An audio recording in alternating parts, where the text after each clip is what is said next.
కనిపిస్తే కటకటాలే తరుముతున్న పోలీసుల నుంచి తప్పించుకోవడమే వైసీపీ నేతలకు పెద్ద సవాల్గా మారిందా? కొందరు నాయకులు ముందస్తు బెయిల్పై బిక్కుబిక్కుమంటూ గడుపుతున్నారా? మరికొందరికి కోర్టులో చుక్కెదురు కావడంతో అజ్ఞాతమే బెటర్ ఆప్షన్ అని ఫీల్ అవుతున్నారా? వైసీపీ నేతలు అండర్ గ్రౌండ్కి ఎందుకు క్యూ కడుతున్నారు?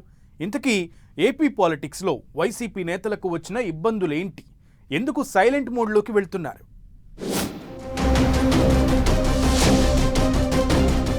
అధికారం కోల్పోయాక ఉమ్మడి కృష్ణా, గుంటూరు జిల్లాల్లో వైసీపీని నడిపించే నాయకుడు లేడన్న చర్చ ఏపీ పాలిటిక్స్ లో జోరుగా నడుస్తోంది. ఆ జిల్లాల్లో వైసీపీ పరిస్థితి ముందు నుయ్యి వెనక గొయ్యిలాగా తయారైందట. వైసీపీ అధికారం చేజారిపోగానే బాలారిష్టాలు మొదలయ్యాయి. ఆ జిల్లాల్లో పార్టీని నడిపించే నాయకులు కరువవుతున్నారు. ఒక్కో నాయకుడిని ఏదో ఒక కేసు వెంటాడుతోంది. తెరమరుగైన కేసులను కూటమి ప్రభుత్వం తిరగదోడుతూ ఉండడంతో కొందరు వైసీపీ నేతలకు అరెస్టు భయం పట్టుకుంది. ఇందులో ప్రధానంగా 3 కేసులు వైసీపీ నేతలను ఉక్కబోతకు గురిచేస్తున్నాయి. చంద్రబాబు ఇంటిపై దాడి, మంగళగిరి, గన్నవరం టీడీపీ కార్యాలయాల్లో విధ్వంసం కేసులో పలువురు నేతలు నిందితులుగా ఉన్నారు. ఉమ్మడి కృష్ణా జిల్లాకు చెందిన పలువురు నేతలు టీడీపీ అధికారంలోకి వచ్చినప్పటి నుంచి అజ్ఞాత జీవితమే గడుపుతున్నారు. వైసీపీ అధికారంలో ఉన్నప్పుడు తమ నోటికి పని చెప్పిన మాజీ మంత్రి కొడాలి నాని, మాజీ ఎమ్మెల్యే వల్లభనేని వంశీ ఇప్పుడు ఎక్కడున్నారో తెలియదు. మాజీ మంత్రి కొడాలిపై నమోదైన 2 కేసుల్లో కోర్టు బెయిల్ మంజూరు చేసినా ప్రభుత్వం ఇంకేదైనా కేసులో ఇరికించి లోపల వేస్తుందనే భయంతో కొడాలి నాని కనిపించకుండా తిరుగుతున్నారని లోకల్ టాక్.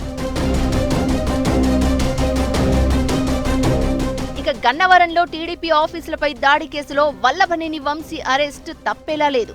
చాలా కాలంగా ముందస్తు బెయిల్పై ఉన్న వంశీ ఇప్పుడు బెయిల్ రద్దు కావడంతో అరెస్ట్ ఖాయమనే గాసిప్ కృష్ణా జిల్లాలో బిగ్ సౌండ్ చేస్తోంది. ఇప్పటికే ఈ కేసులో వంశీ ముఖ్య అనుచరులు రిమాండ్లో ఉన్నారు. దీంతో వైసీపీ ఓటమి పాలైనప్పటి నుంచి వంశీ అజ్ఞాతంలోకి వెళ్లిపోయారు. 1-2 సందర్భాల్లో మినహా ఆయన బయట కనిపించింది లేదు. దీంతో గన్నవరంలో 6 నెలలుగా వైసీపీ జెండా ఎక్కడా కానరావడం లేదు. దీంతో క్యాడర్ అయోమయ స్థితిలో పడిపోయింది.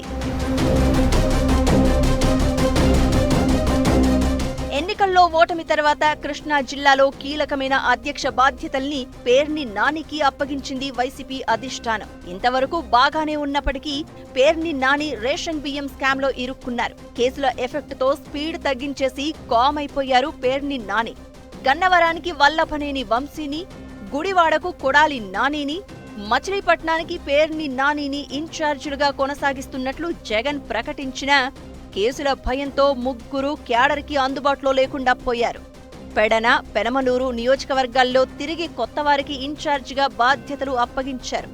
వారు కూడా కనిపించడం లేదని వైసీపీ కార్యకర్తలు ఆందోళన, ఆవేదన వ్యక్తం చేస్తున్నారు.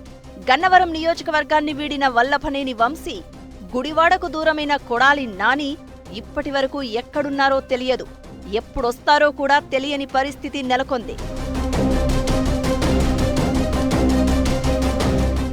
ఇక గుంటూరు జిల్లా బాపట్ల మాజీ ఎంపీ నందిగం సురేష్ కు సుప్రీంకోర్టులో ఎదురు దెబ్బ తగిలింది.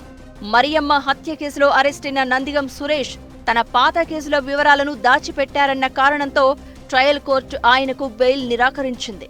దీంతో సుప్రీంకోర్టు కూడా తాము జోక్యం చేసుకోలేమని చెప్పింది. ఇలా చెప్పుకుంటూ పోతే గుంటూరు, కృష్ణా జిల్లాల నేతలు గడప దాటి అడుగు బయట పెట్టడం లేదట. పార్టీ పిలుపునిచ్చిన కార్యక్రమాలకు సైతం వారు దూరంగా ఉంటున్నారు.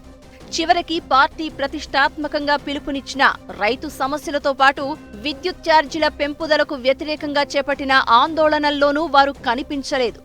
ఇలానే కంటిన్యూ అయితే భవిష్యత్తులో పార్టీ పరిస్థితి ఏంటి అని కార్యకర్తలు ఆందోళన చెందుతున్నారట. రాజకీయాల్లో కేసులు, అరెస్టులు సర్వసాధారణం.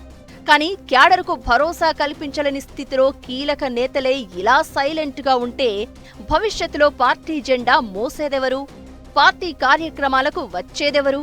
పార్టీని నడిపించేదెవరని కార్యకర్తలు పెదవి విరుస్తున్నారని పార్టీ ఇన్నర్ టాక్. మరి చూడాలి ఈ సమస్యని వైసీపీ హైకమాండ్ ఎలా చక్కబెడుతుందో.